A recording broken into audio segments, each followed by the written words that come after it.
नमस्कार. सौ साधना आप्पा खरात, राहणार मांजरगाव, तालुका करमाळा, जिल्हा सोलापूर. माझा हा प्लॉट माझा आहे. आज 3.5 महिने पूर्ण झालेले आहेत. तर असलं तापमान वाढल्याच्या नंतर पोगा गुतत होता. पोगा गुतल्याच्या नंतर ह्या कंपनीचं आम्ही कॅन सोडलं. नंतर ह्या एक 4 ते 5 दिवसात पोगा पूर्ण निसटला आणि परत व्यवस्थित सगळं पूर्ण आहे अशी बाग आमची फुलून दिसायला लागलेली. आणि नंतर जी बुंदा आहे, बुंदा पण मोठा झालेला आहे. त्याच्यामुळं माझं एकच बुंदा पण मोठा झालेला आहे आणि पूर्ण बागेमध्ये हिरवीगार, ह्या एवढं उन्हाळ्याचं तापमान असताना सुद्धा पूर्ण बाग हिरवीगार, पानं जाड, लांब, उंच चांगले दिसायला लागले. शेतकरी बांधवांना तुम्ही काय सांगू शकाल?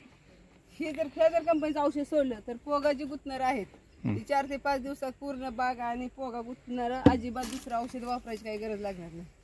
आणि ह्या बागेचं नियोजन कोण करताय? आम्ही स्वतःच फवारणी, जशी बाग लावली तशी ट्रिचिंग आणि मी स्वतः ह्याच्यात औषध, ट्रिप वाटी आणि फवारणी करते. ओके, चल, खूप चांगली माहिती दिली. धन्यवाद. नमस्कार.